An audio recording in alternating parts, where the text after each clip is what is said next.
लिए आप लोगों को सामने मैं आज ग्रामर का इंग्लिश ग्रामर का पहला चैप्टर जो लेकर आए हैं उसका नाम है past of speech. English grammar का पहला चैप्टर का नाम है पास्ट ऑफ स्पीच, जो कि आज इसके बारे में बताएंगे।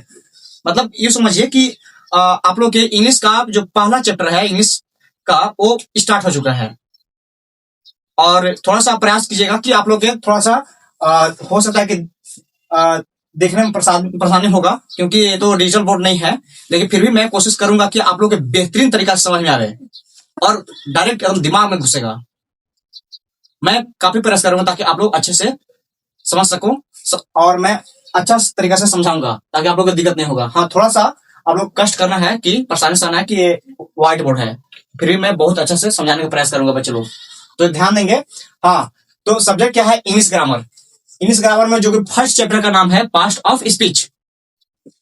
अब पास्ट ऑफ स्पीच है क्या? पहले पास्ट ऑफ स्पीच के बारे में जानेंगे कि पास्ट ऑफ स्पीच है क्या। पास्ट ऑफ स्पीच का हिंदी होता है भाषण के भाग। जैसे में कि पार्ट माने क्या हो गया? भाग। ऑफ माने क्या हो गया? के। स्पीच मतलब क्या हो गया? भाषण, मतलब कि भाषण के भाग। पास्ट ऑफ स्पीच का नाम क्या होता है? हिंदी में माने क्या होता है? भाषण के भाग। अब इसका जो इंग्लिश में जो डिफिनेशन कि what is past of speech. Past of speech क्या किसे कहते हैं, है क्या? पास्ट ऑफ स्पीच क्या है, तो उसका मैं बताऊंगा कि पास्ट ऑफ स्पीच जैसे में all the English words are divided into 8 groups according to the work they do in sentence. Each group is called past of speech. ये हुआ इंग्लिश इसका डिफिनेशन।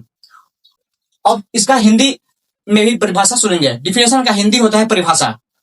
अगर हिंदी में इसको देखा जाए भाषण के भाग किसे कहता है, मतलब वही पे पास्ट ऑफ स्पीच का हिंदी होता है भाषण के भाग। अब भाषण के भाग किसे कहते हैं, क्या है भाषण भाग? अगर हिंदी में अगर पूछा जाए तो अंग्रेजी भाषा में जितने भी शब्द हैं उनको वाक्यों में कार्य एवं प्रयोग के विचार से 8 भागों में बांटा गया है।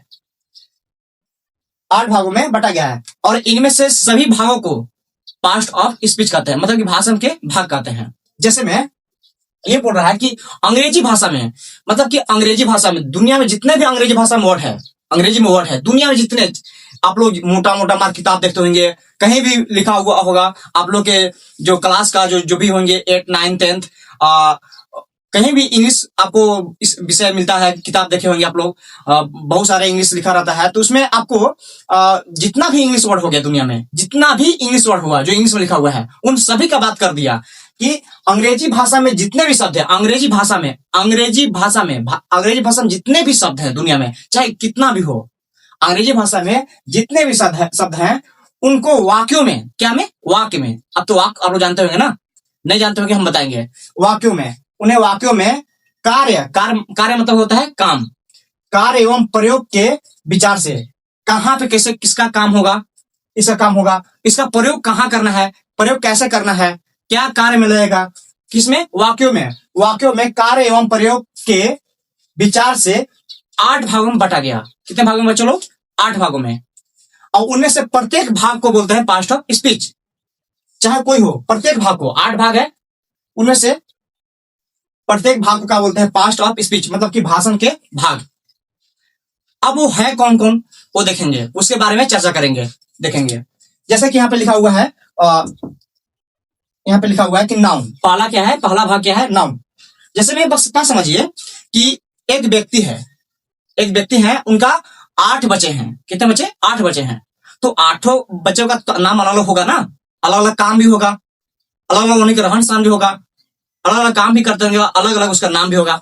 ठीक उसी प्रकार यहाँ पे देखेंगे कि पास्ट ऑफ स्पीच कितने बच्चे हैं? 8 बच्चे हैं, जिसमें से कि पहला बच्चा का नाम है, जिससे समझिए कि पास्ट ऑफ स्पीच का 8 पुत्र हैं, और पहला पुत्र का नाम है नाउन, और नाउन का हिंदी बोलते हैं क्या? संज्ञा। अब यहाँ पे आप लोग सोच रहे होंगे कि गुरुजी जो नाउन है, फिर यहाँ पे ये हिंदी में नाउन क्यों लिखा हुआ है? तो बच्चे लोग, हिंदी में इसलिए नाउन लिखा हुआ है कि जैसे कि यहाँ पे इसको लिखा हुआ है नाउन, बहुत सारा वर्ड होता है इंग्लिश में कि आपको कखारा मात्रा के अनुसार मिलता जुलता नहीं है। जैसे कि आप लोग हर और शब्द सोचिएगा इंग्लिश में वर्ड, जितने भी वर्ड होंगे कि आपको कखारा मात्रा से ही पढ़ने आ जाए, तो ऐसा नहीं होता है। उसका उच्चारण कहीं ना कहीं कुछ वर्ड कुछ और आता है और उच्चारण का कुछ और आता है। इसलिए आपको जो है इंग्लिश में नाउन यहाँ पे लिखा हुआ है, जस्ट इसको हिंदी में हम लोग इसको अगर इंग्लिश से पढ़ा जाए तो नो ऊ न नोन, नोन हो रहा है। अगर कखारा मात्रा के अनुसार पढ़ा जाए इसको तो इसको क्या हो रहा है, नो ऊ न नोन, नोन हो रहा है। लेकिन इसको पढ़ते हैं क्या, नाउन, इसको बोलते हैं नाउन। इसीलिए ये आपको नाम कैसे याद रहेगा कि इसको नाउन बोलते हैं, इसके लिए आप लोग की जस्ट हिंदी में इस इंग्लिश का नाम जस्ट हिंदी में आपको लिख दिया कि नाउन, नाउन। जब ये नाउन को आप लोग पढ़िएगा, ये नाउन लिखा हुआ है तो यहाँ पे जब कभी भी इस पर नजर पड़ेगा कि लिखा हुआ इस प्रकार स्पेलिंग ये है तो इसको क्या बोलते हैं, नाउन। ठीक उसी प्रकार सभी के बारे में लिखे हैं। नाउन, नाउन क्या होता है, संज्ञा। दूसरा होता है, दूसरा पास्ट ऑफ स्पीच का दूसरा पुत्र का नाम, मतलब दूसरा भाग, मतलब कि प्रोनाउन। प्रोनाउन को जस्ट हिंदी में लिखे हैं प्रोनाउन। अब प्रोनाउन जब इसको पढ़ना है प्रोनाउन, यही क्या है, प्रोनाउन है। इसको पढ़ने के बाद इसको याद रहेगा, इसको गुरुजी बोलते हैं प्रोनाउन। हाँ, कुछ कुछ ऐसा वर्ड रहते हैं इंग्लिश में कि आपको कखारा मात्रा के अनुसार आपको पढ़ने आ जाएगा, लेकिन बहुत सारे वर्ड ऐसा रहता है कि आपको कखारा मात्रा से मिलता जुलता नहीं होता है।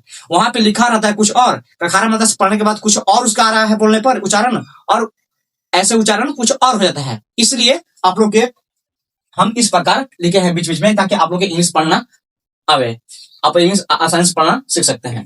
जैसे कि दूसरा हो गया क्या, प्रोनाउन। प्रोनाउन का जस्ट यहाँ पे लिखे हैं, प्रोनाउन क्या होता है, सर्वनाम। अब तीसरा होता है एडजेक्टिव। एडजेक्टिव, अब देखिए इसको पढ़ेगा एडजेक्टिव। हाँ ठीक है, ये एडजेक्टिव ये कुछ का खरा मतलब से मिलता जुलता है तो आपको परेशानी नहीं होगी। फिर भी यहाँ पे आप लोग लिख दिया है एडजेक्टिव। ये क्या हो गया हिंदी में एडजेक्टिव। एडजेक्टिव मतलब क्या होता है, विशेषण। और चौथा भाग क्या होता है, वर्ब। वर्ब, इसको वर्ब यहाँ पे लिखा हुआ है जिस प्रकार वर्ब का हिंदी मीनिंग होता है क्रिया। और ये पांचवा भाग क्या है, पांचवा, जैसा कि मतलब कि पास्ट स्पीच का पांचवा पुत्र, पांचवा भाग क्या है, एडवर्ब। देखिए यहाँ पे एक चीज कॉमन होगा, ये वर्ब जो है एडी लगाने के बाद यानी कि वर्ब, यही स्पेलिंग यहाँ पे लिखा हुआ है वर्ब, इसको एडी वर्ब। कितना बहुत सारे बच्चे लोग एडी वर्ब बोलते हैं। देखिए यहाँ पे इसको अगर बोला जाए सही ढंग से तो एडवर्ब लिखा हुआ है, एडवर्ब। एडवर्ब, एडवर्ब मतलब क्या होता है, क्रिया विशेषण। तो आप लोग 5 देखें यहाँ पे कि पांचवा क्या था, एडवर्ब। एडवर्ब में क्या होता है, क्रिया विशेषण। यहाँ पे हिंदी में लिखा हुआ है उसका जस्ट एडवर्ब में क्या होता है, क्रिया विशेषण। अब आप लोग को